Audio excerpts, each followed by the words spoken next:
Okay, so we're going to talk about Josh Emmett versus Kevin Vallejos, the full card. Now, I was gone. I was out of town this weekend and unable to watch basically the entire card except the main event. I watched Josh Emmett versus Kevin Vallejos with some dudes around my phone propped on a water bottle.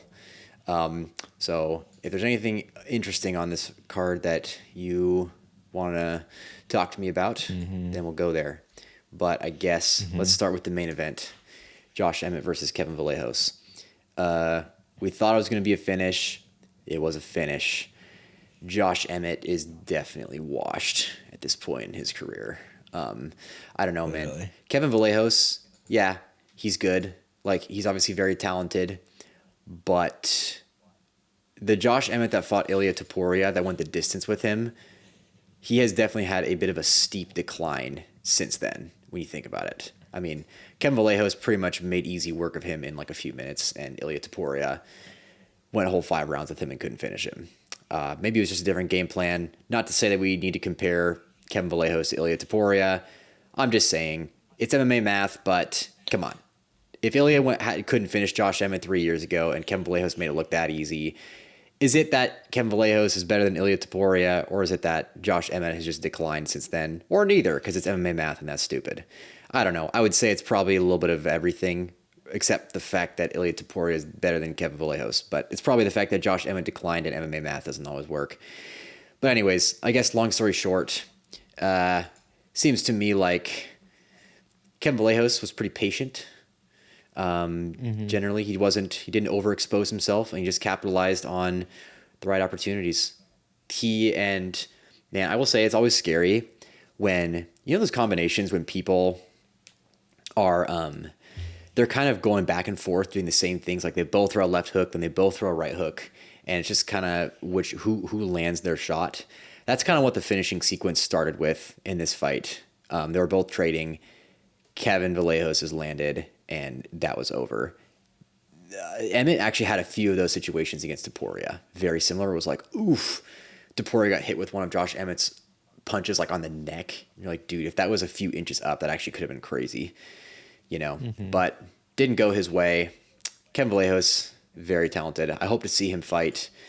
Into I guess he's probably top 12 now, top 10. I mean, what is Josh Emmett ranked? I'm not even sure, but he definitely deserves to be fighting a top 10 opponent next. I think so. What do you think is more impressive, a 50-43 decision win or a round 1 TKO win? Like, they're both dominant, but how do you rate that when you compare those wins to each other? I think a 50-43 win is more... Well, so part of me wants to say that a 50-43 win is more convincing because you've proved that there was no just kind of fluke outcome. Like, you beat this guy over the span of like half an hour, and you beat him badly over that period of time. Like, there were plenty of opportunities for a fluke KO for Josh Emmett if that would have happened, and it didn't. So, to me, that's where I would say, if you were to ask me, if Ilia Topuria fought Josh Emmett 10 times, who's going to win which and how many of them? I would say Ilia Topuria probably wins 10. Like, not even probably. I guarantee you he wins all 10 of them. Kevin Vallejos, if you were to ask me who wins between Kevin Vallejos and Josh Emmett, I don't know if I'd say Kevin Vallejos wins all 10 because there was a lot that we didn't see that maybe could have happened in that fight. Granted, it was still a very dominant win. I don't think there was ever a moment in that fight where it seemed like Josh Emmett had anything on him. Gosh, man, it's kind of tough. At this point, Josh Emmett is on a pretty fat losing skid. Lost to Yair Rodriguez, lost to Ilia Topuria, had that crazy KO over Bryce Mitchell, but does that really count? It was short notice and whatever. And then lost to Lerone Murphy, lost to Yusuf Zalal, lost to Kevin Vallejos. He's 41. The dude needs to be done at this point. In fact, I wouldn't be surprised if he gets cut. Although that would be kind of weird. But I mean, he's 1, 2, 3, 4, 5. He's 1-5, and the one win was a short notice win over Bryce Mitchell. It's like, I don't know, man. I think he's knocking on retirement's door here. But yeah. It's honestly surprising that he made it this far with his style. I mean, it's such a, what would you say, old age UFC era style that he's trying to like bring that like bar fight mentality into the modern age. And it's like, dude, the Kevin Vallejoses, the Ilia Toporias, even the, Yusuf Zalals, like that's just not going to stand with them. They're going to find your weaknesses. They're going to capitalize on them, and you're going to get finished in 1 or 2 rounds. Yeah. Like, that's just the facts. Right. So I think he can honestly look at his career and be happy with the work he's done and the highlights he has. But as far as, like, a shot at the title going forward, I think it's a wraps for bro. Yeah. Agreed. Yeah. I don't think I have anything else to say. I agree. Like, he kind of has a brawler style. Kind of, he relies on his opponents kind of fearing his power a lot. And maybe that had something to do with the Topuria fight going the distance, but Kevin Vallejos is just very disciplined, patient, and it worked out for him. I don't know. I don't got much to say. Yeah, so people compare Kevin Vallejos to Ilia. Obviously, Ilya's undefeated. Obviously, Kevin Vallejos, actually, it says he has 1 defeat on his record, but undefeated in the UFC. That was John Silva. That'd be a great matchup in the future. Imagine Kevin Vallejos versus John Silva for the belt at some point, maybe in like 2 years. I had to rewatch that could fight. Be crazy. I don't know if I've ever seen their fight back from the Contender Yeah. Series, but obviously both of them now are looking quite good. So it'd kind of be fun to see them rematch. It's kind of like Armin and Islam. You know what I mean? Like they kind of fought back when both of them were pretty young and had a lot to prove still. But now they've both proven themselves to be really quite good. And I think we've all. I would have loved to seen that fight. It's too bad that it fell through. It's crazy. That was over a year ago. Yeah. Yeah, but my question was going to be, like, I guess before I said the loss, but, Kevin Vallejos and Ilya were both similar styles and almost both undefeated. And so I was going to say, who would be the stylistic matchup to beat Kevin Vallejos? But, I mean, we already saw that John Silva was a good stylistic matchup against Kevin Vallejos. So it really makes you think if John Silva would also have a similar result against Ilia Topuria. I mean, how would you match up John Silva and Ilia Topuria? So I guess that's actually a really good question. I don't know. I think I would need to watch John Silva's fight with Kevin Vallejos to see what went well. Generally speaking, though, I know that John Silva's elbows were a problem for Kevin Vallejos. I've heard that. I've heard people say that before, so I would have to watch it and maybe look out for that. But, yeah, I mean, elbows are obviously a big part of John Silva's game in general. He threw a ton of elbows against Diego Lopez. Yeah, almost too many, where it started to get like a little bit predictable. Yeah, how would John Silva do against Ilia Topuria? I would worry that John Silva would open himself up too much, but John Silva's a great pressure fighter, and I feel like Ilia tends to do better against fighters who are more passive, like Volk, Holloway. Those guys are all very passive, or generally people who fight on the outside. And I guess Charles Oliveira is way more of a pressure fighter than Volk or Holloway, and Ilia did really well against Ilia did very well against Oliveira. But also Oliveira kind of he has a very different style than John Silva. I think John Silva, man, it's hard to say. Dude, Charles is like the tall and lengthy chaotic, and then Jean is like the short and stocky chaotic. So there's also like a different build too. You know what I mean? Yeah. Could play into it. The wrestling might be a problem for John Silva too. I mean, think about the fact that Diego Lopez got him down and had him controlled pretty well on the ground. People forget that Ilia comes from essentially like he was a grappler. His first like 7 or 8 wins in his pro MMA career were submissions, you know? Yeah, I mean, look at the fight with Charles and Holloway. Like the takedown that Charles hit on Holloway 20 times or whatever. That's a takedown that he attempted to hit on Ilia, and Ilia reversed him, you know, like kind of ragdolled him over. So, but it's like, it's kind of a 50-50 position too. So, you know, it almost plays against Holloway. Like, dude, how did you not win a 50-50 position?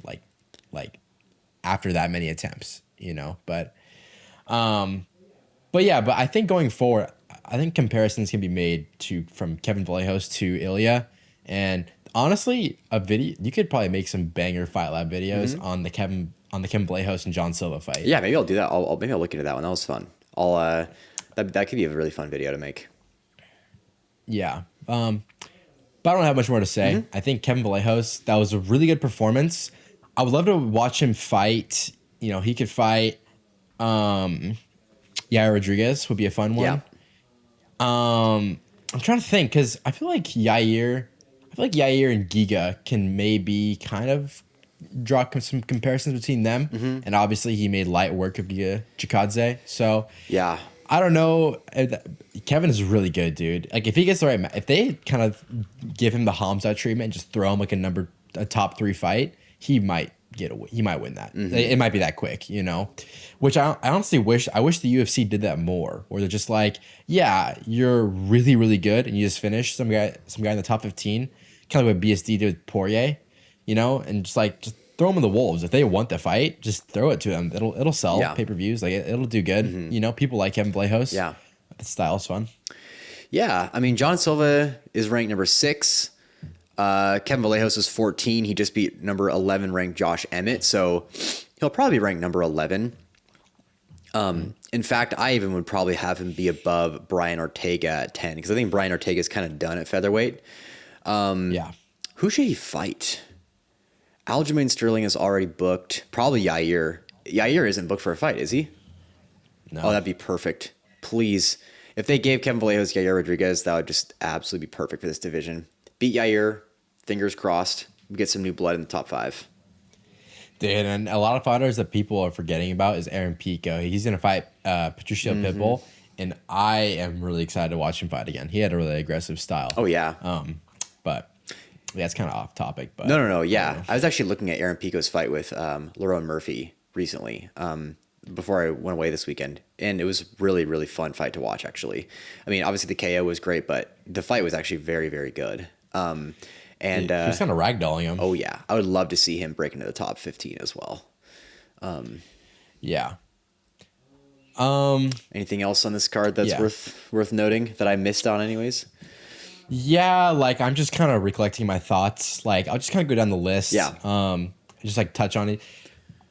Like Robertson versus Lemos, boring. There was a couple good submission attempts, but decision. Robertson won, but it wasn't really impressive. Okay. Who cares? Jose Delgado, I was really high on, but it was actually, I thought he would put more of a beating on Andre Fili than he did. It was actually kind of a close fight. Most people would call that actually a robbery. I'm happy he won though, because I like having new blood kind of rise to the top, you know what I mean? And just getting more younger fighters up, but it was kind of an underwhelming performance. Dude, Marwan Freaky Rahiki versus Harry Hardwick. This guy has nukes in his hands, dude. Which one? So Marwan Rahiki? Dude, okay. You didn't watch this fight? Watch it. Watch the second round of this fight, the first 3 minutes. Okay. Life changing. Wow. Okay? I'm invested. Dude, that fight was insane. Whoa. Harry Hardwick has a crazy good chin. I don't know how he didn't get knocked down, but Marwan Rahiki, he's kind of thin, but like when he throws his punches, his elbows are so torqued. They just look like absolute missiles when they hit. It's actually Harry Hardwick. It was a round 2 stoppage because it actually broke his jaw. His jaw was like he couldn't close it. Wow. It was like popped open. Wow. No, watch this fight, bro. Holy crap! Hey, dude, I was just looking at his ESPN MMA page. Dude is 8-0, all finishes, 7 KOs, 1 sub. 23 years old. Bro is younger than me. What on earth? He came from Dana White's Contender Series, and what I was saying, we said this 1,000 times, the UFC needs to cut more of the bums and hire these hungry Dana White Contender Series fighters. Dude, there's probably so many freaky Rahikis out there that have yet to be signed on. So many. I'm like, dude, throw me in there with Sean Shelby. I can get some crap done, dude. Like we gotta be signing these boys on. Dude, but that was a crazy fight. I really hope they don't cut Harry Hardwick. That's the second loss in a row. But that fight was fight of the night. Yeah. And it's like, dude, the fighters that have a really good chin, even if they get just a beating on, it's like people want to, like, think about Chris Mutino when he fought Sean O'Malley. got absolutely battered. And then when he got cut, people were disappointed because they wanted to see him fight just because he's got heart. And then even when he got his finishes outside of the UFC, and then they came back, his first fight back against Malcolm Wellmaker or whatever, people were hyped for his return because they're like, dude, that's the guy that fought Suga, and he didn't get knocked down. Fighters that maybe aren't good but have good chins and don't get knocked down have just as much of an excitement factor than fighters that are just like, really talented. good. Yeah. Yeah. So I really hope they don't cut him. But that was a crazy fight. Omar Sy, he is a prospect. We probably bet on him at some point, honestly, in the past. He's got good wrestling, doesn't he, generally? Yeah, dude. And he got subbed by Ion Cutelaba in the first round to a mounted guillotine. That's crazy. The most disappointing performance I've ever seen. Like, that's the kind of performance, like, that's the definition of we got to go back to the drawing board right there. Yeah. Like, dude, you should not, at your level, like, people consider him like one of the better prospects in the UFC. You know, you should not be getting subbed by Ion Cutelaba. Yeah. Like, and not to mention too that Omar Sy has really good ground game, and so like most of the bets on this fight were for Omar Sy to get a sub, not alone get subbed. It's just disappointing. And how did he get to the amount of guillotine? It was, I think he actually pulled the guillotine and Omar Sy rolled to his back and Ion Cutelaba rolled with him and got an amount. Okay, that's tough. I mean, he jumped the guillotine from standing position, like he didn't have any kind of setup. Was it like a snap down or something, or what? It might have been a snap. It's kind of foggy, but I remember that it was. I know it was a mounted guillotine, and he rolled to his back. It might have been standing, and he started to roll to his back anyways. Interesting. I don't know, but it's disappointing, man. But good win for Ion Cutelaba, even though I'm not much of a fan of him because I think he's kind of hit or miss. Yeah. But I mean, a good win is a good win, Yep. you know. So I gotta respect it. Charles Johnson and Bruno Silva, kind of boring fight.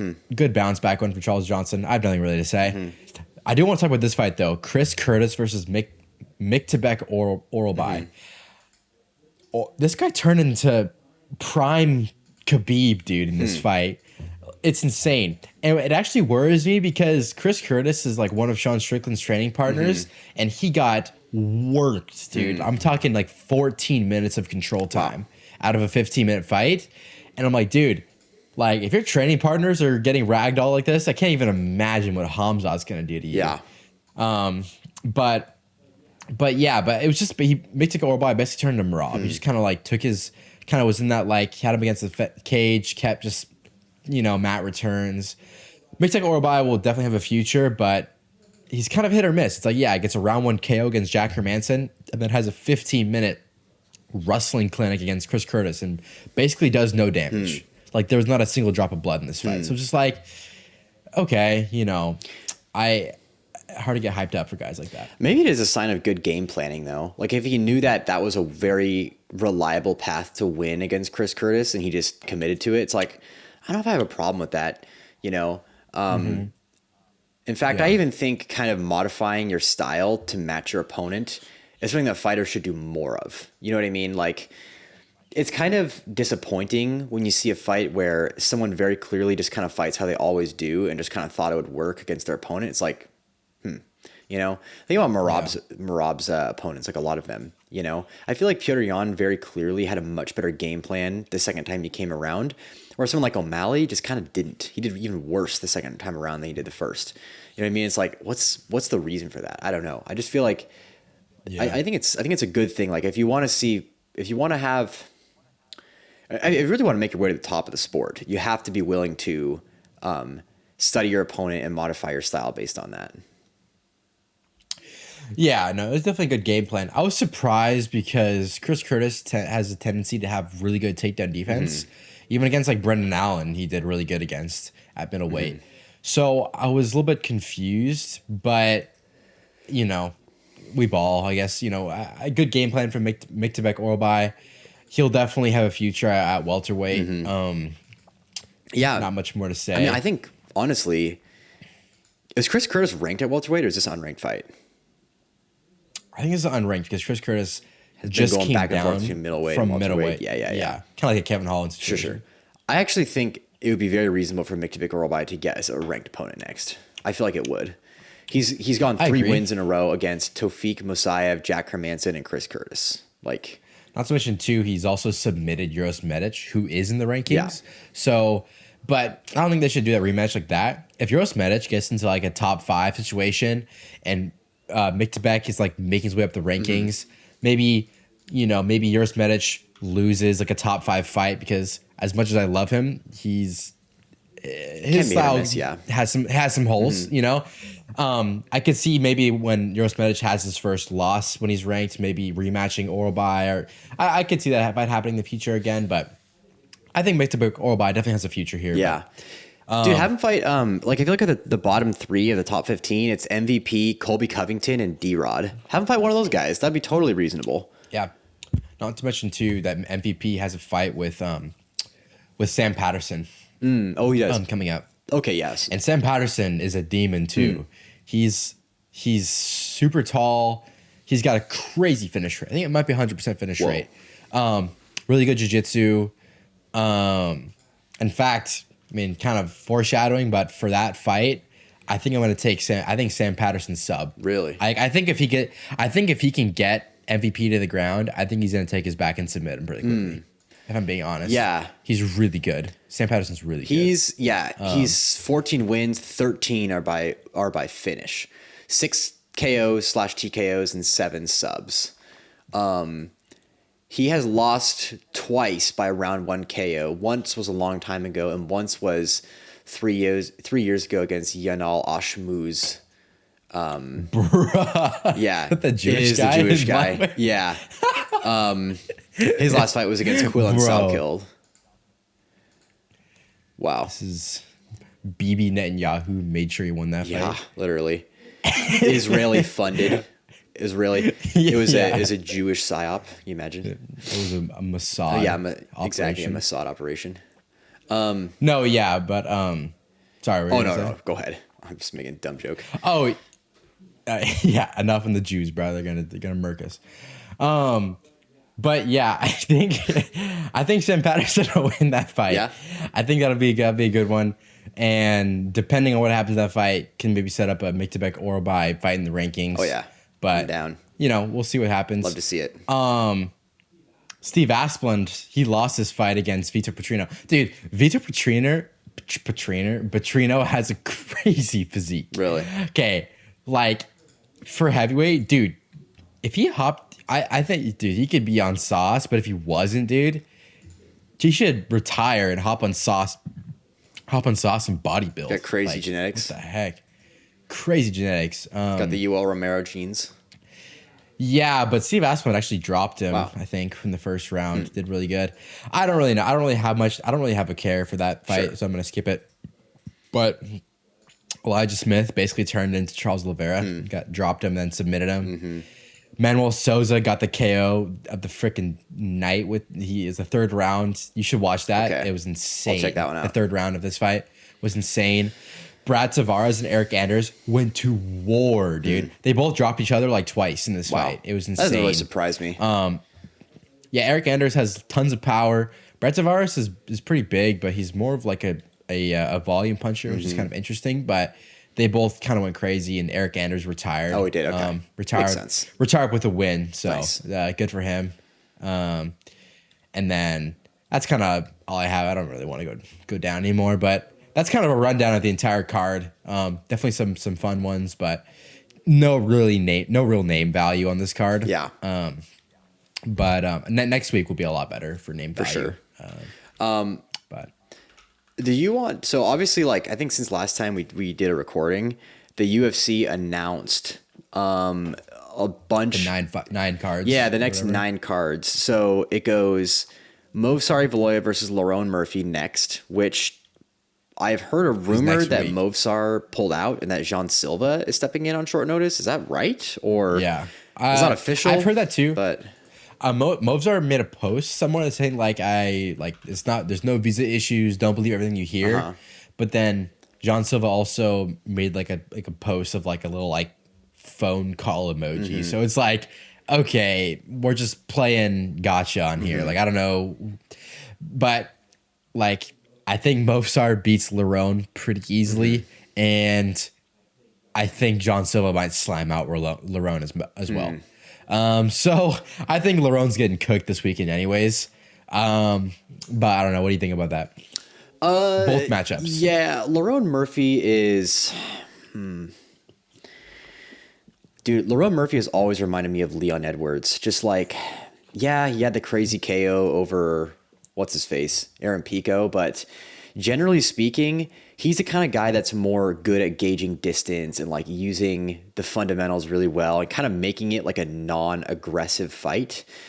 In Movsar's style, his wrestling is just so reliable. So honestly, dude, I feel like Movsar will win this. Lerone Murphy got taken down pretty easily against...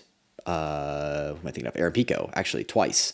Not that Aaron Pico is not a good wrestler, but Movsar is like truly a specialist at featherweight. So we can talk about this matchup more. I don't want to get too into it because we're going to talk about this on Thursday this week. So well, let's just kind of move on for now. But yeah, that's like generally my thoughts on it. Obviously, we knew about Adesanya versus Pfeiffer. We'll talk about that one in the weeks to come. Moicano versus Chris Duncan. Did we talk about this one already or no? No. Okay. Yeah, I'm not sure. We can maybe save this one for later. I think the big ones, Yuri versus Olberg. We did talk about that one before. Burns versus Mike Malott. I think we saw that one as well. Gilbert Burns is probably kind of on his way out. This is honestly kind of a send-off seems fight for him. Aljamain Sterling versus Yusuf Zalal. That one got booked. I think we did talk about this one. That's a great fight. Yeah, very good. I think it'll be great because it's always fun when you have high-level grapplers versus high-level grapplers, and then high-level strikers versus high-level strikers. Those are, to me, are always the most interesting matchups. I don't like it as much when it's like really good striker against really good grappler. Either the grappler just kind of ragdolls them, or the striker KOs them, and it's like, okay, yeah, it's all right. But I think it's more fun. You see a deeper level of competition when that happens. When you have like two really good grapplers or two really good strikers, it's more of like it's like you're playing checkers versus chess. You know what I mean? Like when it's a grappler versus a striker, the grappler can kind of do their thing and it just makes it look easy. But when they have somebody who can actually challenge them, it forces them to do more interesting things. So that's why I think this fight will be good. Foreshadowing for the next fight. Yeah, Jack Del Maddalena versus Carlos Prates. That's a crazy one.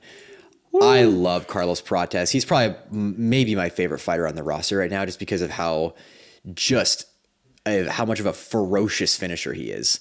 And is active too. Very active. And Jack Della Maddalena is very good too. I think this one might be tough for Prates because JDM is really just, he's so technical and so defensively sound. It might look a little bit like the Ian Gary fight with Prates, but we'll see. You can never count out the knockout. I mean, I kind of said that about Leon too, because Leon is also like pretty technical on the feet too. Dude, and not to mention too, Jeff Neal is also very defensively sound, and this was like before he got knocked out by Euros too. Like this was like when he was still like hadn't been knocked out in like most of his career, and then Carlos comes in and flatlines him. So it's like, dude, Carlos Prates has knocked out a lot of defensively sound fighters. Oh yeah. So never know. You know, I would say Jeff Neal, Leon, and even like the Leech, you know, like Li Jiang. Those guys all had never been knocked out before, and they all fought Carlos Prates, and they all went to sleep. Yeah. So it's like, I don't know, man. It's tough. Yeah, and then of course after that is the next numbered event, which was announced: Khamzat Chimaev versus Sean Strickland. I kind of knew it was going to be Khamzat. I figured it was either going to be Khamzat or Islam. In fact, I don't know what Islam's up to right now. I'm curious to see. I bet you he'll actually fight. Chimaev versus Strickland is on May 9th. And what's weird, though, is that Topuria versus Gaethje isn't a numbered event. It's like UFC Freedom 250. So are they going to have UFC 329 the same number of numbered events this year? If they do, I would imagine that one will also be maybe in June or early July. And that would make more sense if that was Islam. Dude, I'm manifesting this.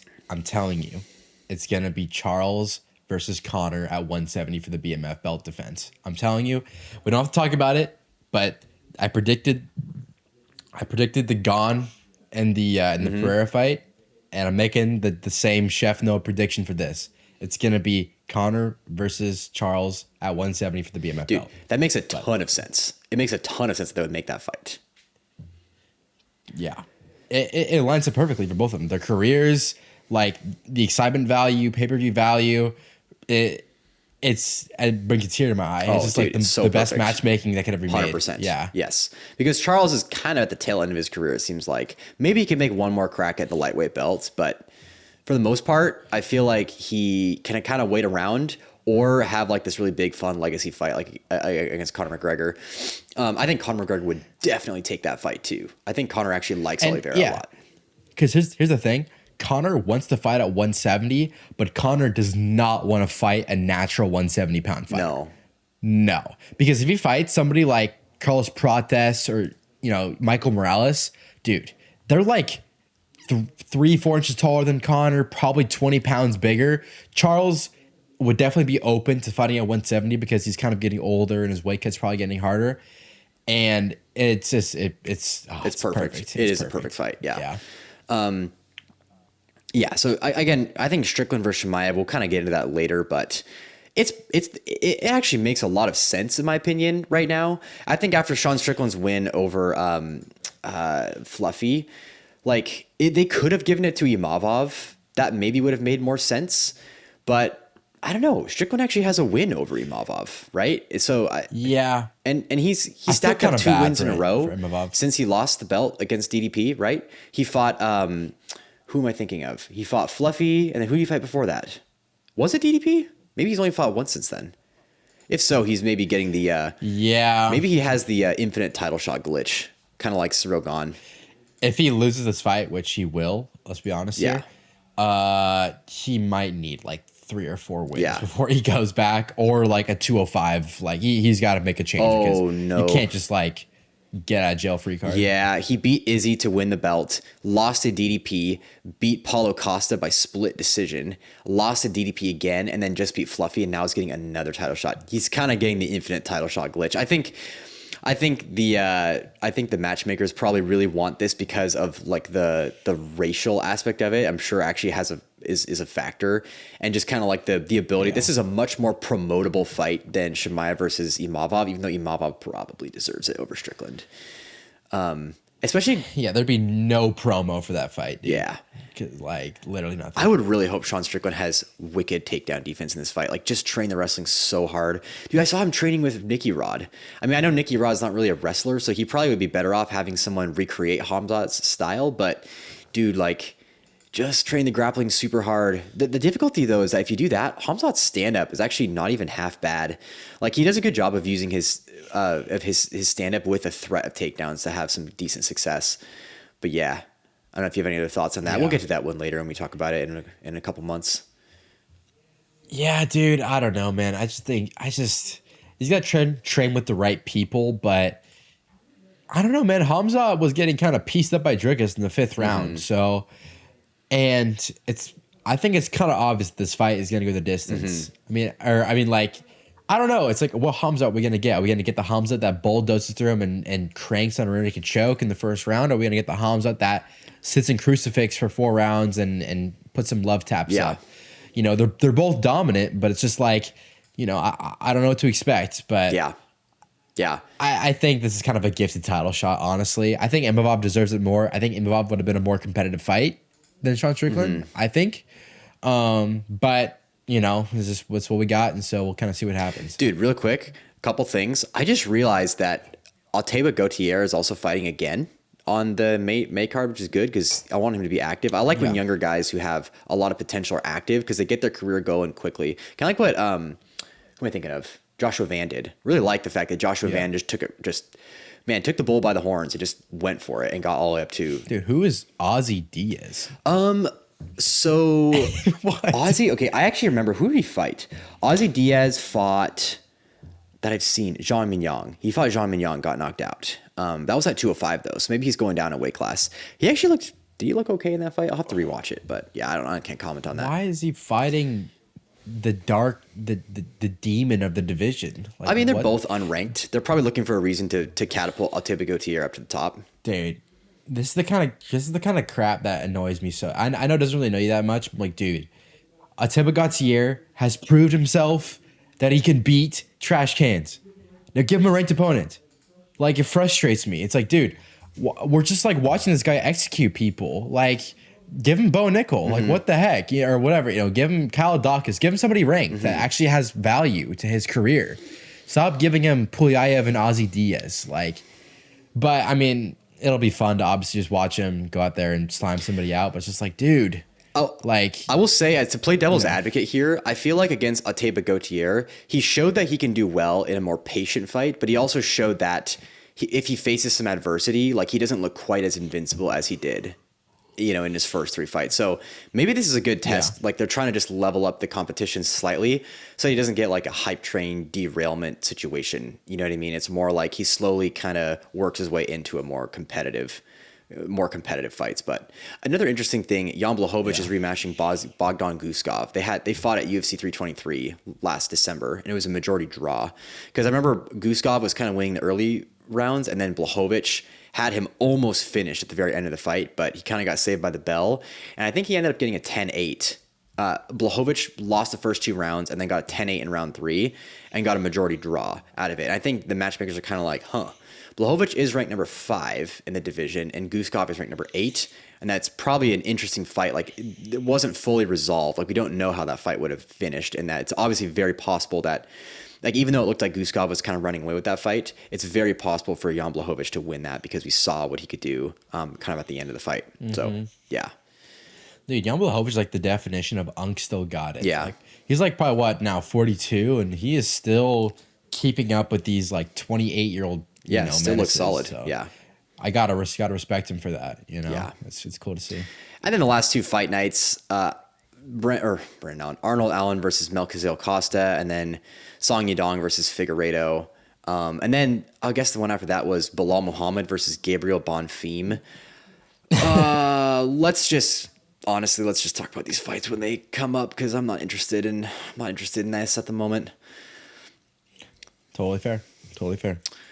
Well, I guess we'll be talking about what's the next fight upcoming? UFC. It's like UFC London. Yeah. You have Loya versus Murphy. So we'll talk about that one on Thursday.